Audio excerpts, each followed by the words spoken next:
जरूर बताइए। अब कहानी शुरू होती है। किसी गांव में एक पति पत्नी रहते थे जो बहुत गरीब थे। उनके पास कभी कभी खाने को भी कुछ नहीं बचता था। पति का नाम सूरज और पत्नी का नाम सरोज था। सूरज भगवान पर बहुत विश्वास रखता था और पूजा पाठ किया करता था।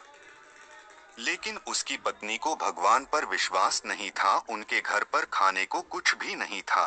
तो उसकी पत्नी कहती थी, तुम इतना पूजा पाठ करते हो, लेकिन भगवान ने आशीर्वाद खाने को भी कुछ नहीं दिया, इसलिए सुरक्षा कार्य पर जाना चाहिए। अब तो लगता है भूख से ही मरना होगा। समुद्री डाकू काम से बहुत कम मिलता जुलता है, फिर भी हम देखते हैं कि भगवान हमारी बात सुनो। मगर अब तो ऐसा लगता है कि कुछ भी नहीं होगा। सूरज की बातें सुनता रहता है और कहता है, तुम्हें कुछ भी नहीं कहना चाहिए, भगवान सबकी मदद करते हैं।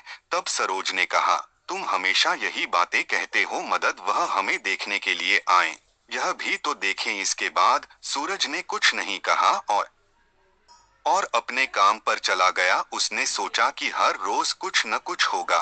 एक दिन सूरज भूखा था और उसके पास वाले को कुछ नहीं था। वह अपना काम करने जा रहा था।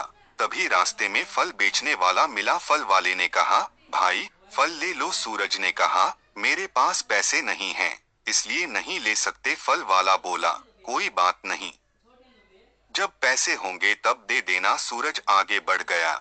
रास्ते में सूर्य को एक मंदिर दिखाई दिया। उसने देखा कि मंदिर में प्रसाद चढ़ाया जा रहा है। वह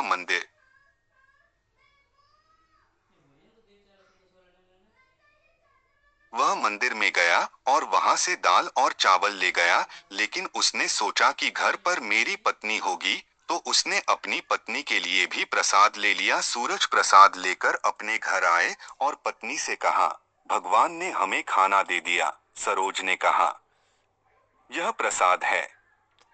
पतझड़ हर रोज प्रसाद नहीं मिल सकता। इसके बाद सूरज ने अपना काम शुरू कर दिया। रास्ते में उन्हें एक साधु बाबा मिले। सूरज ने उन्हें प्रणाम किया। साधु बाबा ने कहा, बेटा तुम सब कुछ प्राप्त करोगे। दंग रह गए। सूरज ने कहा, साधु बाबा आप मुझे बताएं कि मेरी समस्या कब दूर होगी। साधु बाबा ने कहा, आज ही सब कुछ ठीक हो जाएगा। सूरज ने सोचा, अगर ऐसा हुआ तो बहुत अच्छा होगा। साधु बाबा आशीर्वाद लेकर वहां से चले गए। सूरज अपने घर लौट रहा था। तभी रास्ते में उसे एक पोटली मिल गई। उसने सोचा, यह किसकी होगी। उसने इधर उधर देखा, लेकिन कोई दिखाई नहीं दिया। जब उसने पोटली को ली तो इसमें बहुत सारा सोना विला शामिल था। सूरज ने पूछा, भगवान ने मेरी मदद की और मेरी समस्या दूर कर दी। उसने इधर उधर देखा, लेकिन कोई भी पोटली लेने नहीं आया। जब बहुत देर तक कुछ पता नहीं चला तो सूरज पोटली लेकर अपने घर चला गया और अपनी पत्नी को वह पोटली दिखाई दी। पोटली में बहुत सारा सोना। ब्याज देखकर सरोज खुश हो गई। अब भगवान की कृपा से सूरज और सरोज के दिन बदल गए और सरोज पर भी भगवान का विश्वास करने लगी। दोनों पति पत्नी मिलकर रोज भगवान की पूजा करने लगे। जय हो भगवान जी, धन्यवाद।